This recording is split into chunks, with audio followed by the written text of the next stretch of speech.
It's 4 in the afternoon on Wednesday, August 20th here in Korea. You're tuned into ARIRANG News. I'm Na-hyun-kyung. We begin at the National Assembly, where another layer of complications has been added to a special bill that would set up an investigation into April's ferry sinking. Now, Korea's two rival parties found common ground on the specifics of that bill, but family members of the victims have rejected the agreement, driving the bill back into a deadlock. ARIRANG's Kwon Soa starts us off. The deal struck on Tuesday by the country's two main parties on the special Sewolho ferry bill will likely need to be tweaked. After the bereaved families rejected the bill, members of the main opposition New Politics Alliance for Democracy held a meeting and concluded the bill cannot be passed without the families' consent. We still have a process ahead of us until the agreement is complete. We have to gain consent from the families of the victims and the public. In that regard, the ruling Saenuri Party needs to show more effort and responsibility in dealing with this issue. The Saenuri Party said further renegotiations are not possible at this moment, and the party's chairman Kim Moo-sung said Wednesday that the priority has now shifted to passing pending economic bills. The National Assembly is currently stuck in the Sewolho black hole, making it impossible to pass any bills related to enhancing the livelihoods of the people. Due to the deadlock over the Sewolho bill, the window on the golden time to revitalize the economy is closing. The representatives of the victims' families will gather for a meeting Wednesday evening and provide an official statement. The families were dissatisfied with Tuesday's bipartisan agreement that would have allowed the Saenuri Party to select 2 of the 7 members of a panel that would have set up a special council to investigate the causes of the ferry disaster. Kwon Soa, ARIRANG News. The latest defense activities coming out of Japan suggest that the country is shoring up support for the military at home. This comes despite Korea's continuous warnings that anything related to the security of the Korean peninsula requires Seoul's approval first. Kim Ji-yeon reports. 80 battle tanks, 60 military aircraft, and 2,300 troops pound the foothills of Mount Fuji amid thousands of spectators. This is part of annual live fire exercises for Japan's self-defense forces on Monday, a public display of the tactics and equipment that are used to defend Japanese territory. They are great. These are the elite troops who will protect Japan, and I'm very glad they are on our side, not our enemies. With all the fuss over China, Japan should have the equipment it needs, and I think it is the first step to building up deterrence. While the crowd applauds Japan's expanding military role, it is a source of concern for neighboring countries like South Korea, a victim of Japan's militaristic past. Fearing the buildup, Seoul has repeatedly stressed that Japan must get its explicit consent on matters related to South Korea's security and interests. But Tokyo may already be in talks with Washington on countermeasures against such scenarios. According to the Japanese daily Yomiuri Shimbun Wednesday, the Japanese government plans to revise its defense treaty with the United States so it can provide weapons and ammunition to U.S. forces and air-to-air refueling for U.S. aircraft in the event of a security crisis on the Korean peninsula. The report said these will be part of the Japanese government's assistance for Washington and added the two sides are in their final stages of talks. Kim Ji-yeon, ARIRANG News. Now, it's not an overstatement to say that historical differences have driven a sizable wedge between Korea and Japan.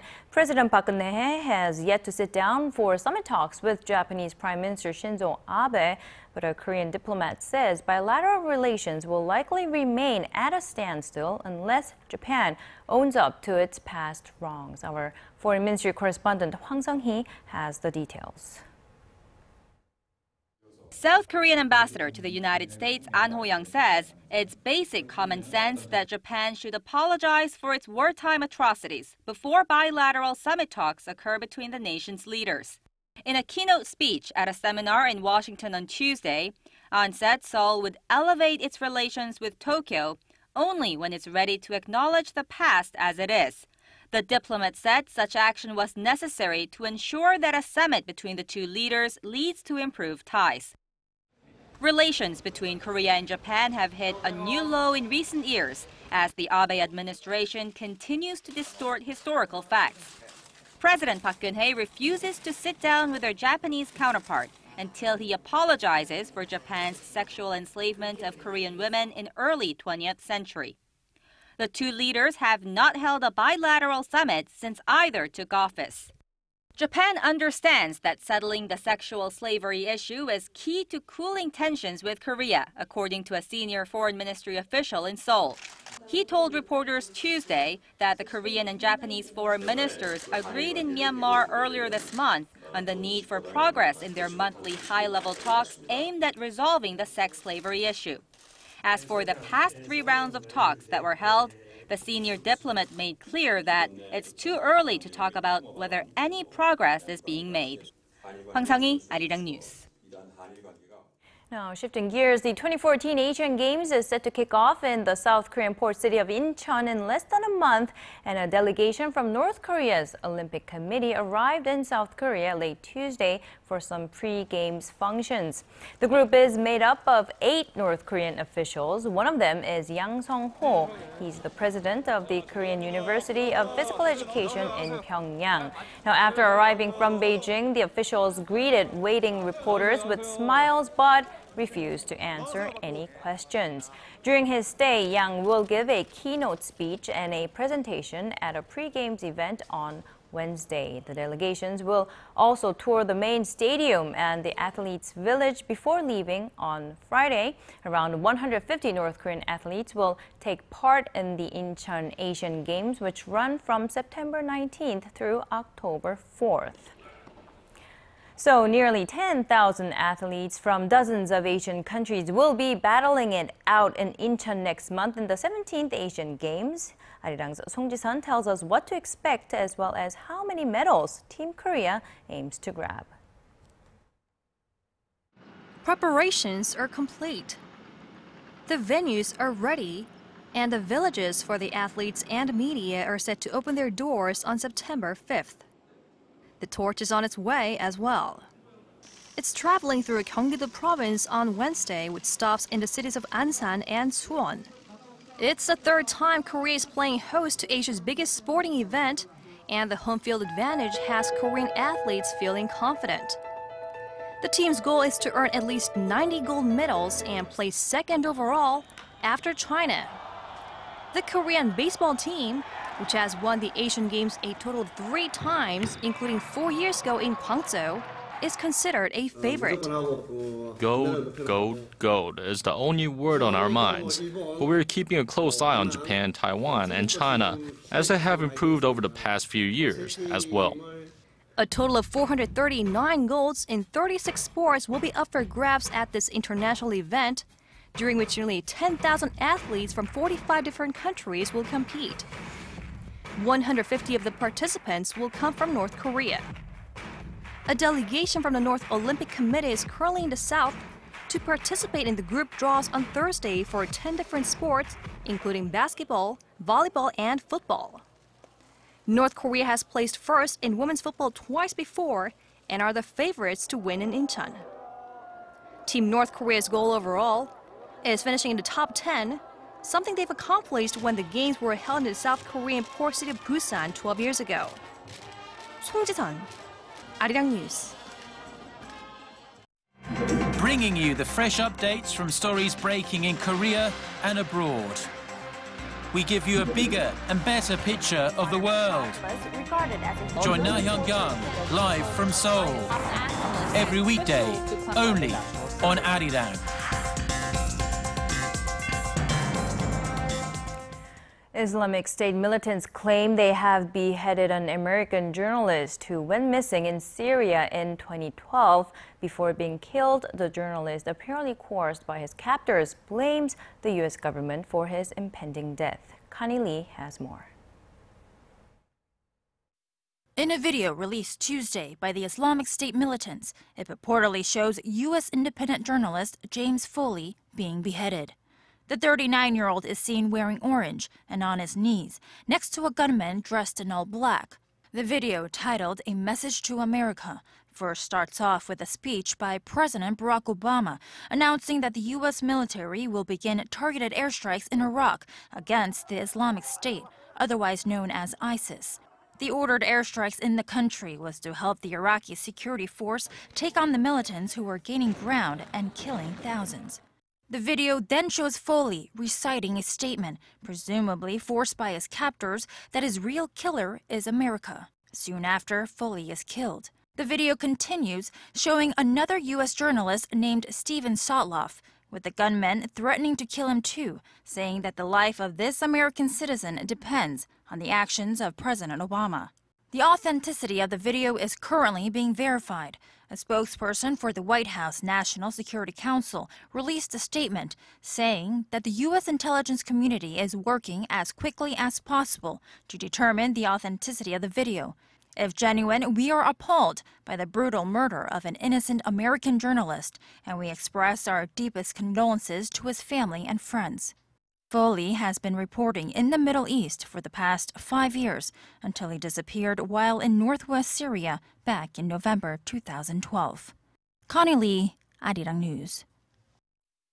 Now moving on to the Ebola outbreak in West Africa, Liberia, the worst hit country, has enacted a curfew to contain the deadly virus. All movement would be blocked in and out of the West Point slum where a quarantine center was attacked this past weekend. Here's Connie Kim with this next story. In a bid to stem the Ebola outbreak in Liberia, the nation's president has declared a nighttime curfew and ordered security forces to quarantine a slum that's home to at least 50,000 people. The new quarantine areas include Monrovia's West Point slum and all entertainment centers. The new measures come as there was a glimmer of hope in the fight against the outbreak, as infected healthcare workers in Liberia are reported to be showing remarkable signs of improvement after taking the experimental drug ZMapp. The three are the first Africans to receive the treatment. ZMapp was first given to 2 U.S. aid workers and a priest earlier this month. The UN Health Agency says it's only made between 10 to 12 doses of the drug available, and the most recent shipment went to Liberia. Meanwhile, Liberia has confirmed that all 17 suspected Ebola patients who fled their quarantine center when it was looted last weekend have been accounted for. Their sudden disappearance sparked fears a deadly virus could spread into the densely populated slum around it. People have turned themselves in and have been transferred to another clinic. It's not yet known whether any of them actually have Ebola. Latest figures from the WHO show Liberia registered the most new Ebola deaths over a 3-day period in the latter half of last week, with 53. The overall death toll observed in Liberia, Guinea, Sierra Leone, and Nigeria has now topped the 1,200 mark. Connie Kim, ARIRANG News. Now, 31 people were arrested in yet another night of demonstrations in the U.S. state of Missouri that ended in chaos. A local official says a tiny minority of lawbreakers hailing from as far away as New York and California had instigated mayhem, setting 2 fires, throwing Molotov cocktails, and firing at police. U.S. Attorney General Eric Holder is set to arrive in the riot-hit city of Ferguson on Wednesday to lead the federal government's probe on the shooting death of 18-year-old African-American Michael Brown. Now, in a separate development, another young African-American man was shot and killed by St. Louis police not far from Ferguson after reportedly brandishing a knife at officers.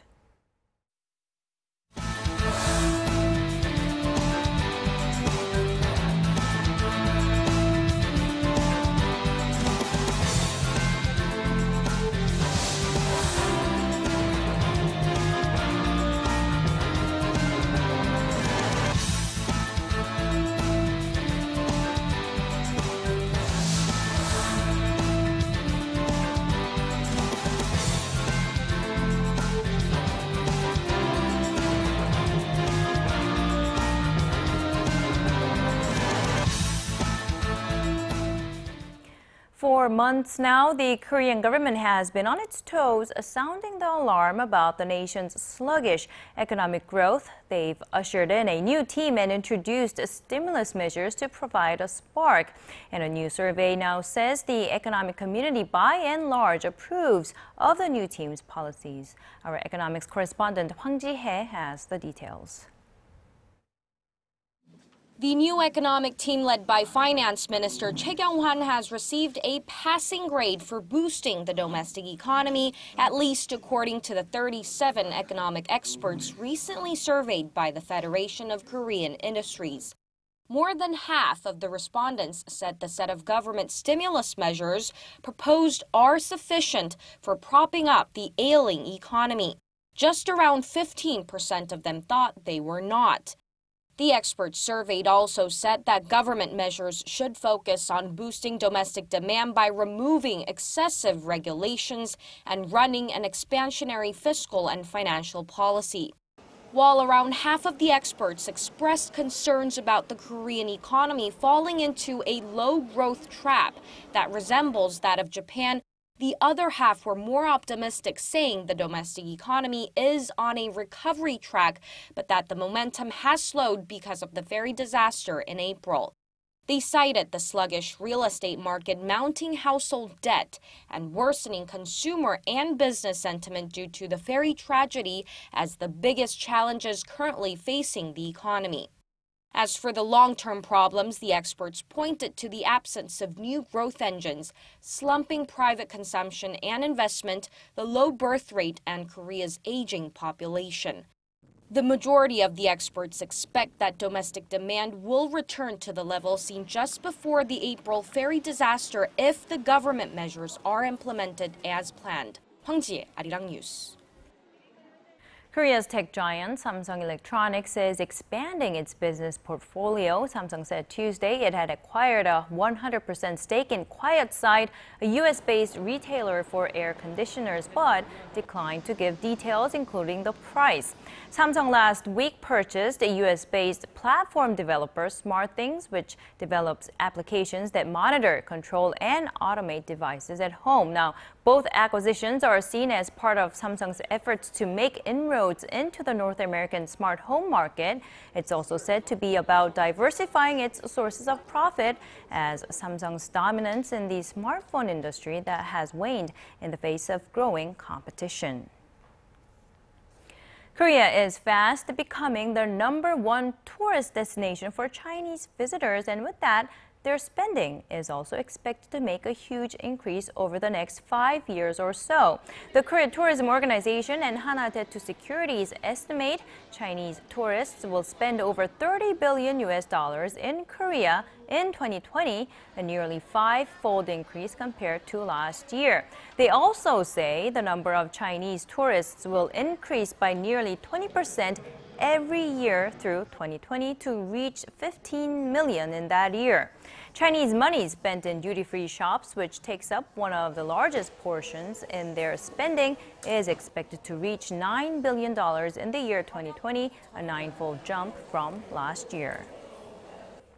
And Seoul has been listed as the 16th most influential city in the world. U.S. economics magazine Forbes pegged the South Korean capital as one of the rising stars, hinting that it could make it into the top 10 in the near future. Forbes took into account various factors such as foreign investment and concentration of corporate businesses.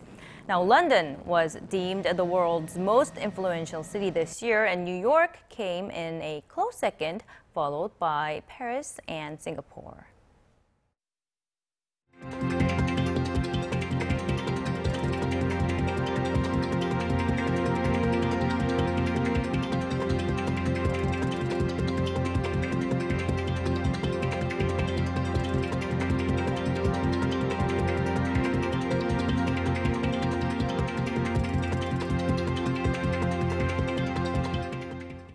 Now, over the summer, we saw many musicals take stages throughout the country. The Sejong Center was one of the venues, and before the summer vacation season ends, there are a couple more you might want to check out.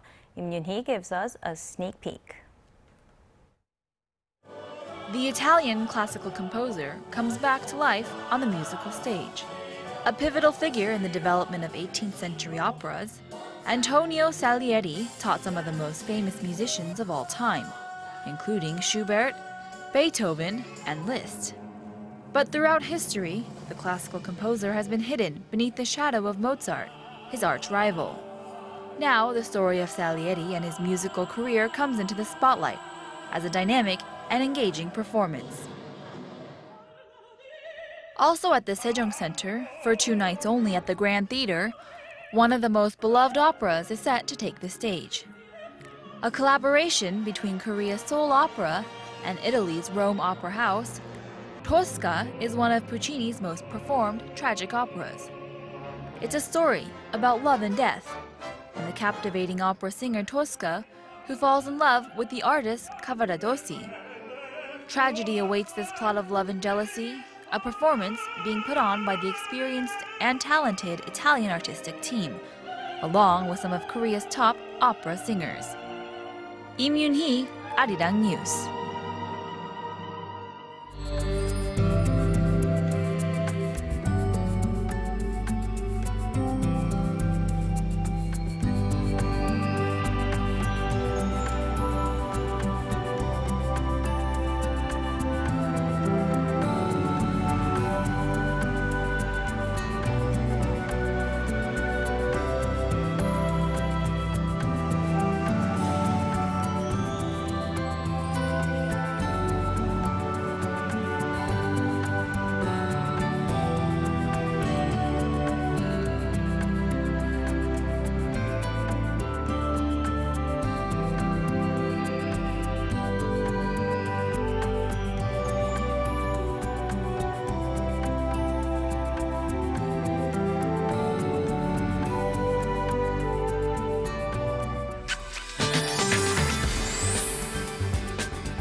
Good afternoon, I'm Michelle Park here with the latest weather forecast.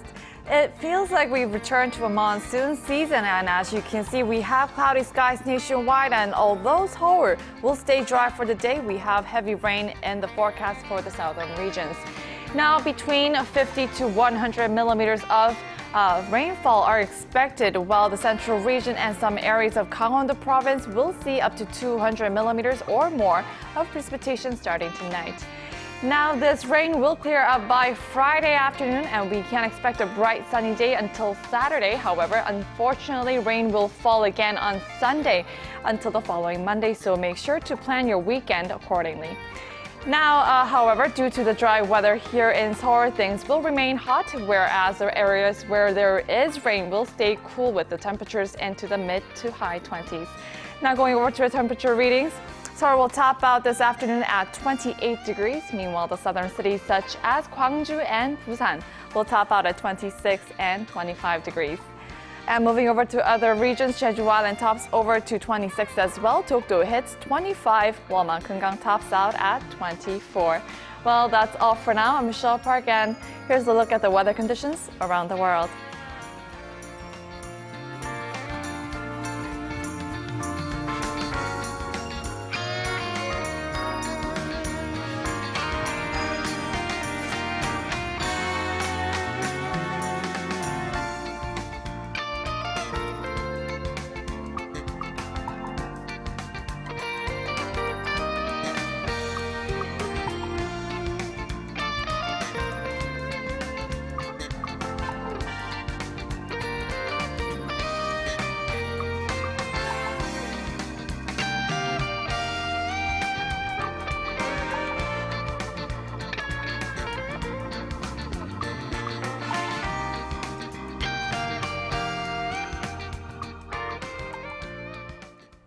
And that's a wrap for now. Our next newscast is at 6 p.m. Korea time. I'll see you then.